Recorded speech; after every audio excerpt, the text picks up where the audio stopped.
Nous vivons une époque où les faux viennent du pouvoir. C'est une tendance générale et ça ne concerne pas que les fausses informations. Prenez la monnaie par exemple. Dans le temps, une livre sterling valait un demi-kilo d'argent.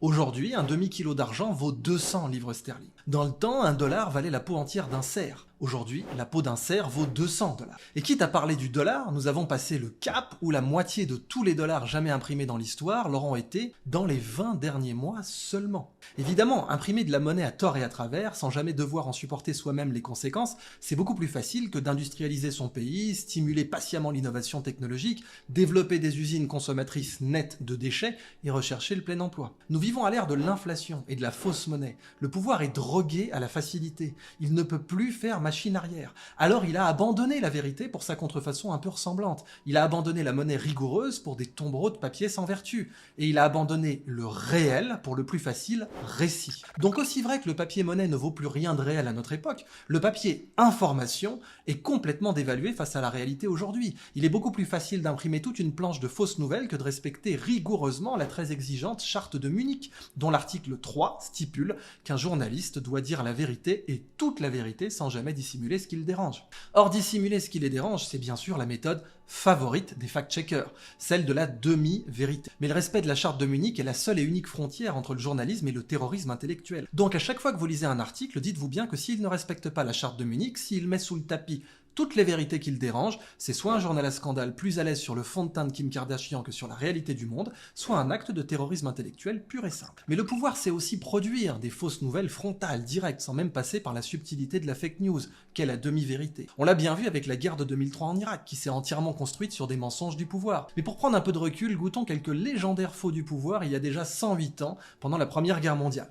Les Cosaques à 5 étapes de Berlin, c'est la une légendaire du journal français Le Matin en mai 1914. Les Allemands se battent sans conviction, nous écrit le journal Le Miroir en août 1914. Mais j'ai mieux, ce soi-disant témoignage d'un soldat. La guerre, oh, on en faisait un tas de boniments, c'est devenu la vraie vie de château. Qu'est-ce qu'on s'envoie dans le bide, c'est rien de le dire. On est bien mieux qu'à l'atelier ici, on a de l'air, du paysage, bon tabac, bon boulot, bon cuistot, y a pas de quoi s'en faire, nous écrit merveilleusement le journal en février 1915. Il semble que les Allemands soient en retard de 40 ans. Ils procèdent comme en 1870 avec une imagination enfantine et barbare. Nous écrivait Lacroix le 19 août 1914. Les Allemands tirent mal, leurs obus éclatent lourdement et les éclats ont peu de force. Le bien nommé L'Intransigeant écrit ça en septembre 1914. Nos troupes d'ailleurs maintenant se rient de la mitraille. Là, au plus fort de la bataille, c'est l'insouciance légendaire du piou-piou français. Le Petit Parisien écrit cette connerie en 1914. Bon, depuis, on a le Parisien tout court, mais la tradition du mensonge effronté demeure. Et enfin, ce superbe ramassis de fake news imprimé par Le Matin le 14 octobre 1916, c'est-à-dire en plein cœur de la bataille de Verdun. Leur artillerie lourde est comme eux, elle n'est que bluff. Leurs projectiles ont très peu d'efficacité et tous les éclats vous font simplement des bleus. Alors vous allez me dire, oui, mais Idriss, l'artillerie allemande, c'est du passé, le pouvoir médiatique et l'État n'oseraient jamais nous mentir aujourd'hui. Mais je pense qu'avant même de finir cette phrase, vous avez déjà en mémoire un des gigantesques mensonges récents du pouvoir. Au hasard, Macron, le premier salarié des Français, qui avait déclaré sur Twitter « Je le dis, je le répète, le vaccin ne sera jamais obligatoire », avant d'effacer pathétiquement cette déclaration seulement quelques mois plus tard, et de faire voter de son propre aveu une obligation d'injection déguisée à l'Assemblée nationale. Maintenant que j'y pense, ce serait pas mal d'arrêter de faire voter au Parlement les théories du complot de l'année dernière, s'il vous plaît. Et comme plus c'est gros, plus ça passe, Macron va déclarer dans la presse subventionnée, en l'occurrence Le Parisien, quotidien de son grand soutien Bernard Arnault, qu'il a très envie d'emmerder tous les Français qui ne se feraient pas percer la peau tous les 3 mois. Bien sûr, cette déclaration a provoqué un tollé général et Le Parisien a péniblement ramé pour allumer un contre-feu, qui leur a prestement pété à la figure dans la demi-journée. Ah, un jour, j'aimerais avoir des harceleurs un peu, s'il vous plaît, au-dessus du niveau intellectuel d'Avrel Dalton, mais que voulez-vous ? On a les ennemis qu'on mérite. Car je ne suis pas Didier Raoult, et si bien là que je voulais en venir. Lui, des mensonges frontaux du pouvoir, il en encaisse au minimum 1 par mois depuis 2 ans. Ce qui m'a amené à me poser la question fatidique, existe-t-il un seul Français vivant sur lequel les médias lucratifs ont menti davantage que Didier Raoult ?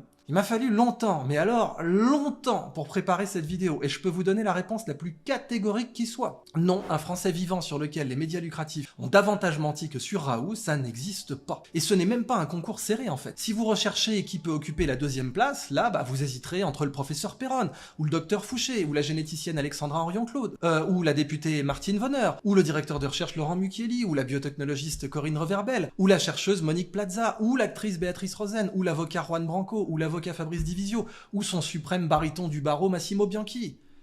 Et oui, on est beaucoup, mine de rien. Ou encore tant d'autres en fait, parmi les héros de la résistance contemporaine. Mais le dab, le padré, le menton, carbure de tungstène qui encaisse au minimum une fake news canonnée par la presse de pouvoir chaque mois pendant 2 ans, c'est Didier Raoult. Comprenez, le pouvoir, c'est le monopole de la violence. Il peut vous éborgner, vous amputer et en dernier recours vous tuer, et là votre mémoire n'aura même pas l'honneur d'exister. Mais le pouvoir, c'est aussi le monopole du terrorisme intellectuel. On remplace le réel par un récit.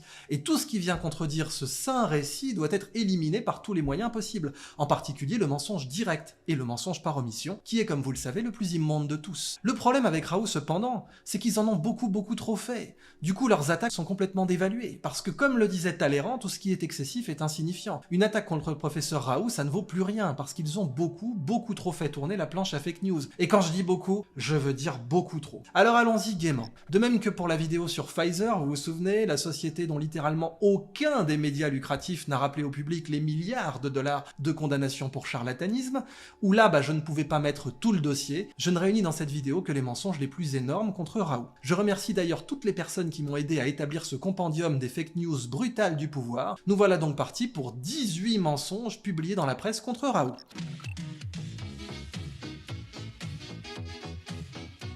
Mensonge numéro 1. Si Didier Raoult dénonce les conflits d'intérêts avec l'empire pharmaceutique Gilead des principaux télétoubibs qui s'opposent à la chloroquine, il oublie de déclarer qu'il a lui-même un conflit avec Sanofi qui produit ce médicament générique. Réfutation. Ceci est un double mensonge. D'une part, Sanofi a bien été partenaire fondateur de l'IHU à la demande du gouvernement d'ailleurs, mais Raoult n'a jamais reçu d'argent direct ou indirect du laboratoire comme le confirme la base de données Eurofordox, à la différence des télétoubibs qui attaquent la chloroquine et pour qui les conflits d'intérêts vérifiables se chiffrent en centaines de milliers d'euros. D'autre part, l'hydroxychloroquine est un générique sans brevet et sans marge que des dizaines d'usines produisent dans le monde, donc Sanofi n'a aucun intérêt à sa promotion. D'ailleurs, Raoult a dû batailler contre Sanofi pour s'en faire livrer durant la crise. Mensonge numéro 2. L'hydroxychloroquine est bourrée d'effets secondaires, ma bonne dame. D'ailleurs, effets secondaires graves, bien entendu. Raoult serait responsable de milliers, voire de dizaines de milliers de morts. Mediapart rapporte moult anecdotes en ce sens, qui culmineront malheureusement, pour le saint récit, avec l'inénarrable scandale du Lancet Gate. Réfutation. Eh bien oui, le Lancet Gate, c'était évidemment une fraude construite sur une base de données délibérément falsifiée. Pas une simple erreur scientifique comme tant de fact-checkers ont voulu le minimiser, car c'est leur travail de défendre les puissants. L'IHU a administré sa bithérapie à des dizaines de milliers de patients et ces données vérifiables, elles, démontrent publiquement qu'il n'y a eu aucune surmortalité cardiaque. Les études sur l'administration de chloroquine aux femmes enceintes sont absolument catégoriques quant à son innocuité aux doses prescrites. On ne peut pas en dire autant de tout ce que sort Pfizer, par exemple. Mensonge numéro 3. La première étude conduite par Raoult sur l'efficacité de l'hydroxychloroquine n'avait pas de groupe contrôle. Et oui, je me souviens que même moi, je m'étais laissé intoxiquer par ce mensonge repris en chœur par toutes les sectes no-fake-med.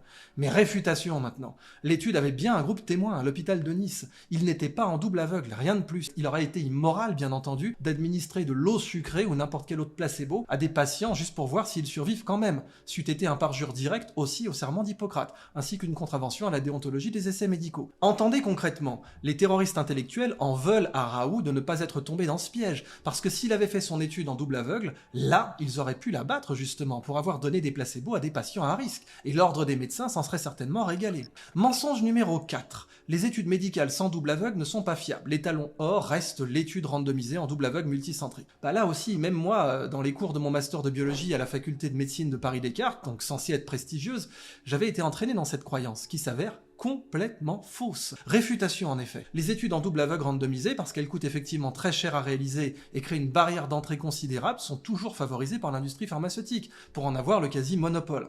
Mais d'une part, elles posent des problèmes d'éthique évidents, dans le cadre de maladies graves, on va donner un faux traitement à des malades qui pourront en mourir. D'autre part, elles présentent de nombreux biais très problématiques sur le plan scientifique. Par exemple, les patients qui acceptent d'y participer, déjà ne sont pas représentatifs de l'ensemble des malades, parce qu'ils savent, bien entendu, l'ensemble des malades, qu'on pourra leur donner un placebo, donc ils ne vont pas forcément y participer. Les données sont plus hétérogènes et donc les effets comparés au groupe contrôle sont beaucoup moins clairs à interpréter. Pire que ça, plusieurs travaux ont montré depuis longtemps, 2000 en fait, donc ça fait déjà 22 ans, que les études observationnelles sont plus fiables que les études randomisées, parce qu'elles comportent moins de bruit statistique. C'est dans les travaux de Concato et collaborateurs publiés dans le prestigieux New England Journal of Medicine, en le vieillant 2000 déjà. Je m'arrête donc 2 secondes sur ce point, parce qu'il faut rappeler ô combien tous ces nouveaux méthodologistes du dimanche, comme Enthoven typiquement, sont venus réciter ce mantra du double aveugle comme de bons petits soldats, mais sans rien y connaître en réalité. Et c'est toujours ça le problème. Ils s'y connaissent en récit, Mais ils ne s'y connaissent pas en réel. Et s'y connaître en récit, c'est beaucoup plus facile que de s'y connaître en réel.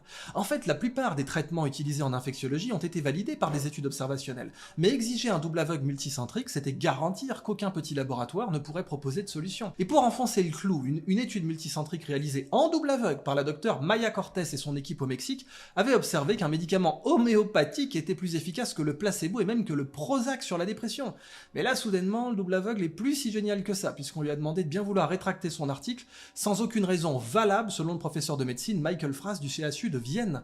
En bref, l'hystérie du double aveugle favorise déloyalement l'industrie pharmaceutique. Évidemment. Mensonge numéro 5. Raoult a exclu les morts de sa première étude pour tricher. Gros mensonge ça. Réfutation. En réalité, la première étude suivait le portage viral, pas la survie qui est impossible à mesurer sur un si petit groupe. Le but de cette étude était de partager au plus vite des données vérifiables sur les premières façons de réduire la contagion. Et là oui, évidemment, désolé messieurs dames, mais un mort, ça peut pas prendre de traitement. Cependant, les travaux ultérieurs ont bien démontré que la chloroquine réduisait la probabilité de mourir. En effet. Mensonge numéro 6. La première étude était une expérimentation sauvage et illégale. Réfutation. Mais c'est dingue, il y a des gens qui ont vraiment propagé cette diffamation pure et simple. Dans le monde réel, pas dans le monde du récit, par contre, le parquet a examiné une dénonciation et l'a évidemment classée sans suite, n'ayant absolument rien trouvé à redire à la façon dont la première étude de Raoult a été menée. Mensonge numéro 7. Raoult a minimisé le danger du Covid, il s'est trompé en parlant de grippette, qui ferait moins de morts que les accidents de trottinette. Réfutation. Soit ces phrases sont fausses, soit elles sont sorties de leur contexte. Et n'oubliez jamais, un texte sans contexte est un prétexte, un demi-fait est un méfait. Dans le monde du réel, pas dans le monde du récit, Raoult a toujours déclaré que les prédictions de mortalité étaient impossibles. Quant au mot grippette, il ne l'a simplement jamais prononcé, ajoutant que le Covid constituait une peur raisonnable au contraire, mais que la panique pouvait causer beaucoup de morts en elle-même, comme les États-Unis l'ont démontré. Et ce qu'interroge aussi les chiffres parisiens, comparé à ceux de l'IHU où le taux de mortalité totale, donc incluant les personnes les plus à risque, aura été de 0,1%, soit moins que certaines grippes en effet, il faut dire que l'excès de mortalité, dû à la stratégie du restez chez vous et prenez du Doliprane, aurait lui mérité d'être étudié un petit peu plus par contre. Des déséquilibrés ont écrit que Raoult avait du sang sur les mains, mais alors quel sang doit-on au confinement médiéval saupoudrer de paracétamol, je vous le demande? Un rapport récent a montré que dans un hôpital public délabré et dont plus de 17 000 lits ont été fermés sur 10 ans, le Covid n'a représenté que 2% des hospitalisations en 2020, donc avant la campagne d'inoculation, au passage. Et la mortalité n'a pas été pire que celle de la grippe de 2017, sans même parler de la surestimation des morts Covid par les comorbidités. Si les autres maladies respiratoires tuaient déjà plus de 4 millions de personnes chaque année dans le monde selon l'OMS, contre 2,3 pour le Covid, rappelons que le nombre de morts total à Taïwan aura été de 12, pas milliers, pas centaines, pas dizaines, juste 12, jusqu'en mai 2021 pour 23 millions d'habitants. Donc oui, moins que les accidents de trottinette dans un pays voisin direct de la Chine en plus. Mensonge numéro 8. Raoult gonfle son index de publication en publiant dans des revues amies. Réfutation. Alors ce mensonge est dû au sociologue Yves Gingras dans le journal Le Monde. Le problème c'est que ce monsieur oublie de préciser que ce sont moins de 8% des articles de Raoult qui sont publiés dans des revues où siègent des collègues. En tant que sociologue des sciences, Gingras savait qu'une telle proportion est banale pour n'importe quel chercheur. Une enquête indépendante par le rédacteur en chef du journal où Raoult a publié un article incriminé sur la chloroquine, n'a révélé aucune irrégularité dans le processus d'évaluation. Caramba, encore raté. Mais c'est pas fini, l'argument de Gingras est une escroquerie parce que le H-index est calculé sur les meilleurs articles, ceux publiés dans les revues les plus prestigieuses comme Science ou Nature, là où aucun copain de Raoult ne siège de toute façon. Donc même en excluant des centaines de petites publications de Raoult, personne en France n'a son CV en maladie infectieuse, c'est même pire que ça. Les 2 premiers meilleurs dans le domaine, à eux deux, n'ont pas le CV de Raoult. C'est donc pour ça qu'il faut mentir sur lui à longueur de journée, la forteresse sera très dure à prendre. Mensonge numéro 9. Raoult a fait un faux témoignage, carrément, devant la commission d'enquête du Parlement, en déclarant que le taux de mortalité en réanimation était supérieur à Paris par rapport à Marseille. Ce mensonge bien gras est dû à l'inénarrable Martin Hirsch. Réfutation. Alors pas de bol, parce que Raoult s'est fondé sur les chiffres publics de l'AP-HP, donc à Paris, et donc il a collé au passage un procès en diffamation à Martin Hirsch. Il a témoigné d'ailleurs, Raoult toujours, avoir reçu des pressions quant à cette plainte, pour l'enlever évidemment, tu m'étonnes, parce que le macro-opportuniste Hirsch en correctionnel, c'est pas très bon pour le saint récit. Mais revenons aussi sur les vraies foutaises qui ont été, elles, prononcées par des ennemis jurés de Raoult, sans répercussion. Quand Karine Lacombe déclare devant le Sénat que 80% des hospitalisés sont des non-vaccinés, c'est un vrai mensonge pour le coup, et devant des élus. Quand Gilbert Deray déclare avoir vu des IRM d'enfants atteints du Covid et qu'ils ressemblent à la maladie d'Alzheimer, Deray est néphrologue, pas neurologue juste, c'est un mensonge pur et simple, mais les fact-checkers, qui sont les protecteurs du saint récit, feront tout pour empêcher le mot mensonge d'être utilisé. Ce sera une simple erreur. Seulement non, inventer de fausses IRM qu'on n'a jamais vues quand on est médecin, c'est un mensonge gros et gras, y a pas d'autre mot. Et quand la Combe fait la promotion du remdesivir, cette molécule toxique qui a brûlé 1 milliard d'argent public, c'est pas un mensonge. Quand Hirsch déclare sensationnellement que le variant Omicron est un sniper, alors qu'au même moment, l'OMS déclare que dans le monde, il n'a fait aucun mort. N'est-ce pas là aussi une grasse foutaise? Mensonge numéro 10, magnifique. Raoult aurait recommandé d'utiliser du Vicks Vaporub contre le Covid-19. Bon, réfutation. Alors ce double mensonge avec récidive est dû à l'Express, évidemment, donc au groupe surendetté Altis. Et j'attire votre attention sur le fait que même en sachant pertinemment que c'est un mensonge, Altis n'a toujours pas retiré son article et ne s'est jamais excusé. C'est ça le terrorisme intellectuel dans toute sa splendeur. Dans le monde réel, pas dans le monde du récit, Raoult n'a jamais demandé d'utiliser du Vicks. D'ailleurs, vous imaginez bien que s'il avait fait une connerie pareille, l'ordre des médecins l'aurait fusillé sur place. Il a simplement demandé pourquoi il n'y avait pas davantage de recherche sur certaines molécules sans brevet, comme l'ivermectine, et jusqu'à mentionner la composition du Vicks. Mais Altis l'Express est une publication toxicomane du mensonge et du sensationnalisme, donc pour faire plus juteux, tout cela devient Vicks Vaporub, que Raoult bien entendu n'a jamais mentionné. Mensonge numéro 11, Raoult s'est trompé en disant qu'il n'y aurait jamais eu de deuxième vague. Réfutation, un texte sans contexte est un prétexte toujours. Dans le monde réel, Didier Raoult a affirmé plusieurs fois que la maladie pouvait devenir saisonnière. Il a été parmi les premiers à repérer les variants quand Karine Lacombe affirmait que le virus ne mutait pas. L'article de RTL qui fait cette fausse déclaration n'a toujours pas été ni rétracté, ni excusé, ni souligné par les fact-checkers. La réalité, toujours, c'est que Raoult répondait au récit du gouvernement qui, tentant de justifier les restrictions de liberté de l'époque, évidemment évoquait un risque de rebond si les mesures sociales étaient relâchées. Raoult a contredit cette théorie bidon, évidemment. On a d'ailleurs tenté de cacher pendant 4 mois la véritable origine des nouvelles infections, à savoir un mutant, comme il l'avait dit, issu d'élevage de visons. Mensonge numéro 12, la brillante scientifique, Elisabeth Bick et un groupe désintéressé auraient trouvé des centaines, attention, de fraudes scientifiques dans les travaux de Raoult, et celui-ci aurait voulu judiciariser le débat en les assignant en diffamation. Bon, soyons sérieux maintenant. Là encore, c'est la machine à fake news Altis l'Express qui mène la charge contre le réel en défendant un récit qui malheureusement ne tient pas la contre-expertise. Sur les 246 articles, sur 3500, c'est-à-dire 7%, identifiés par les harceleurs de Didier Raoult, il n'existe en réalité, que 4 cas réels d'erreurs graphiques, qui non seulement ont été corrigés, mais en plus ne changent rien au résultat des articles. On est loin donc, par exemple, des fausses déclarations frontales de Gilbert Deray avec son histoire des Covid Alzheimer enfants, que les fact-checkers avaient là pour le coup appelé en toute bienveillance une simple erreur. Ce 2 poids 2 mesures ne peut que nous étonner, et à plus forte raison quand l'interprétation spéciale de Madame Bick contre Raoult se retourne contre elle. La brillante scientifique a effectivement pratiqué des prélèvements médicaux non autorisés, un fait plus grave que les accusations qu'elle a menées contre Raoult. Elle a touché une rémunération d'une société frauduleuse perquisitionnée par le FBI, donc comme symbole d'intégrité on fait mieux. Et elle aurait, selon plusieurs sources, déjà été rémunérée pour ternir la réputation de ses clients. Le site PubPeer sur lequel Bick a procédé à ces dénonciations a été lui-même dénoncé par le CNRS comme instrumentalisable. Le niveau de débilité de ces attaques contre Raoult culmine dans la critique du nom de certaines bactéries découvertes par ses équipes. On lui reproche de les avoir appelées Timonensis, du nom de la Timone, ou Massiliensis, du nom de Marseille. C'est dire si ces références d'intégrité volent haut, mais ces imbécilités ont été évidemment reprises sur Wikipédia. Bick aura aussi accusé Raoult, non pas une fois, non pas 2 fois, mais 22 fois sur le site PubPeer, de pratiquer une science colonialiste. Mais c'est ça la référence en intégrité. Ok, de la part d'un docteur décoré, lui, de la plus haute distinction sénégalaise. Mensonge numéro 13 maintenant. Raoult aurait changé d'avis sur l'hydroxychloroquine, ça c'était une folle rumeur lancée en l'occurrence par un obscur nutritionniste. Bon, réfutation.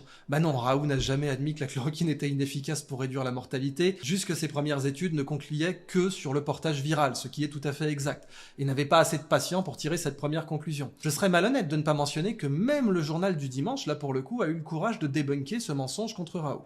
Mensonge numéro 14. Alors là, on entre dans de la bonne grosse diffamation, du sensationnalisme, de la déformation des faits, donc vous pouvez être sûr que ce sera une publication du groupe Altis, what else? Énorme mensonge donc, Libération dénonce des factures salées de l'IHU. Allez c'est parti, réfutation. Un vrai journaliste aurait indiqué que les factures mentionnées ne sont pas émises par l'IHU de Didier Raoult mais par l'assistance publique Hôpitaux de Marseille. Donc elles correspondent aux tarifs fixés par l'État, bande de débiles. Un vrai journaliste aurait aussi souligné la vérité que depuis la crise Covid, la tarification à l'acte médical a été suspendue et que ces factures ne rapportent même pas d'argent à la PHM, encore moins à l'IHU. Mensonge numéro 14, c'est chez Mediapart, mais pour être rigoureux, les mensonges de Mediapart émane toujours de la même auteure, Madame Pascal Pascariello. L'IHU aurait mené des expérimentations sauvages sur la tuberculose. Réfutation.